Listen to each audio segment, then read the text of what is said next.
2003, a company wholly owned by Welsh Government. Now, it's responsible for marketing and promoting the Welsh red meat industry. In the past 10 years, some £115 million has been added to the value of Welsh meat brands through hard work and close cooperation between farmers, processors and retailers. Welsh lamb is now a global brand, recognised for its quality, but importantly also for its consistency. It is seen as a signature product for Wales. Over the last 10 years, we've seen it expand from its traditional overseas markets in France and Italy. Sales in Germany, Scandinavia, Canada, Hong Kong and the Middle East are flourishing, and it will soon be available in Russia and hopefully soon China and the US.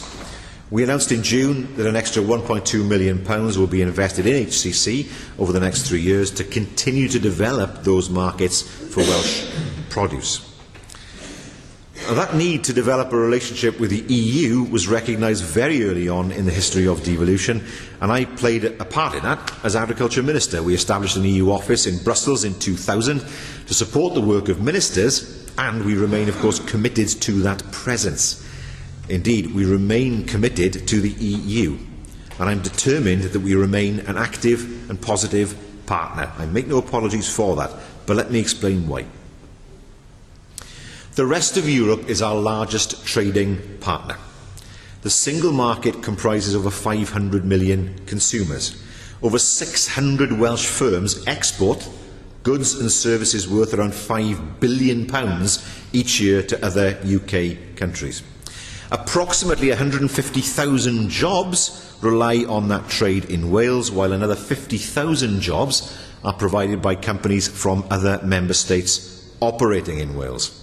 Our membership of the EU is the major attraction to companies across the world looking to invest in Wales. I've had this many times when I've been abroad. People are not interested in coming to Wales for the Welsh market of 3 million.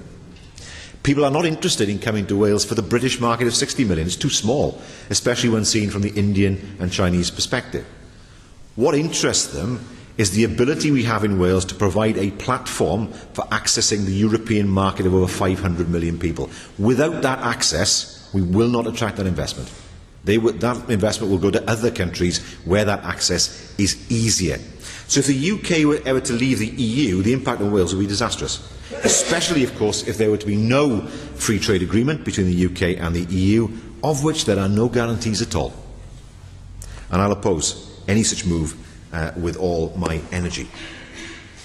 We are actively engaged in the European decision-making process, and ministers are very visible in Brussels and elsewhere. The effect of the UK leaving the EU, of course, would be that we would still be bound by EU regulations, because in order to export to the European market, we would have to satisfy those rules, but we would have no role whatsoever in shaping them. What the Norwegians call fax diplomacy. The Norwegians will tell you that they are bound by EU rules, but they have no role in being able to shape them, because their markets in the EU are so large. So the Union also provides opportunities to network with our peers, nations and regions such as Catalonia, Brittany, Latvia and Flanders, both bilaterally and through our mutual membership of European networks. They give us the opportunity to share best practice, to learn and identify opportunities where we can work together to deliver real results. Now, we know that culture is a major tool for promoting Wales around the world. We invest in musical and cultural celebrations, including the Dylan Thomas 100 celebrations. Much debate last week as to how his name is to be pronounced. I'm bound to say Dylan as a Welsh speaker, but Thomas we can all agree on.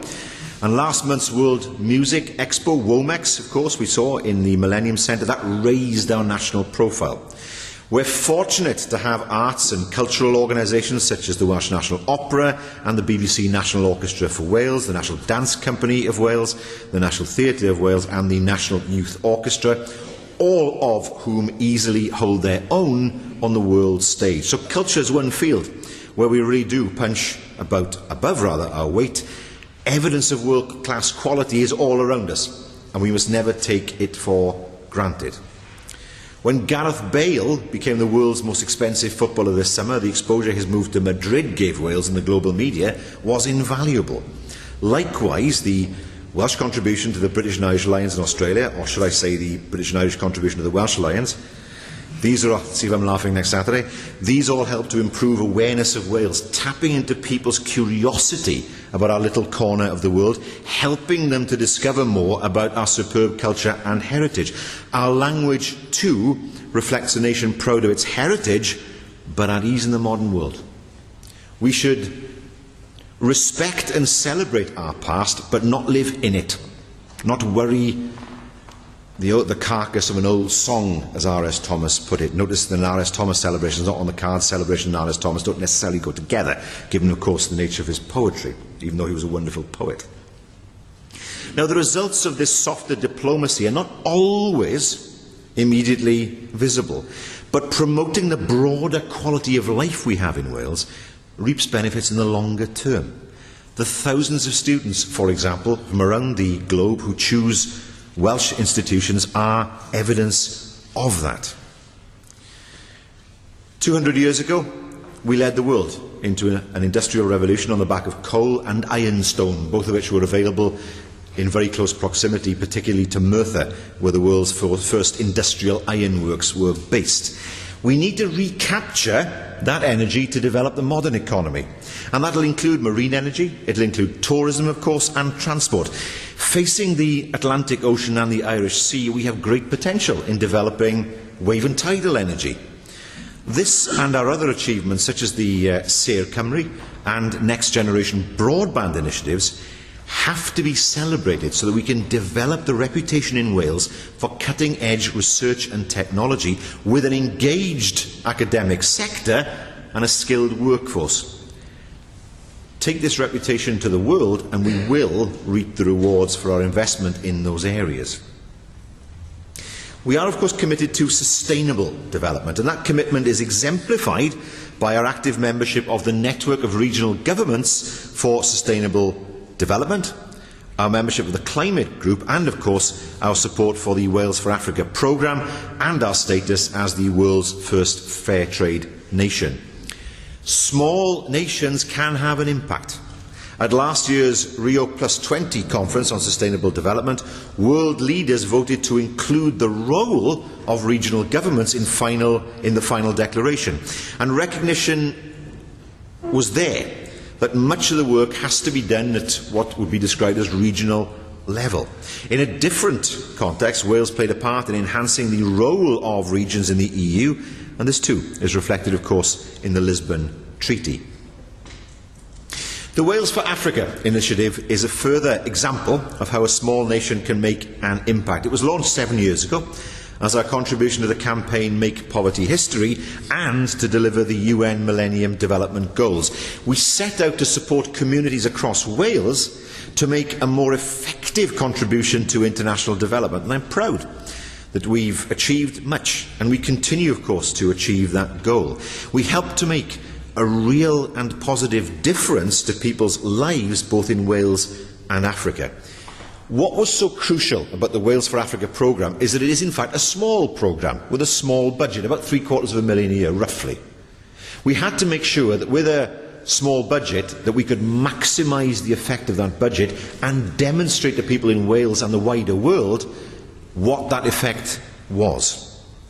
Now, I was pleased to welcome Archbishop Desmond Tutu to Wales last year to see firsthand the work that we're doing. It was a wonderful opportunity, of course, to take a step back and look at all that's been achieved.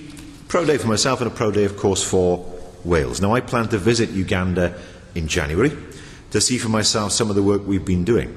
For example, every Welsh health board has a link with sub-Saharan Africa, and I'll see it firsthand, the benefits that flow from this. More than 100 leaders and managers from across Wales have completed placements with partner organisations across Africa.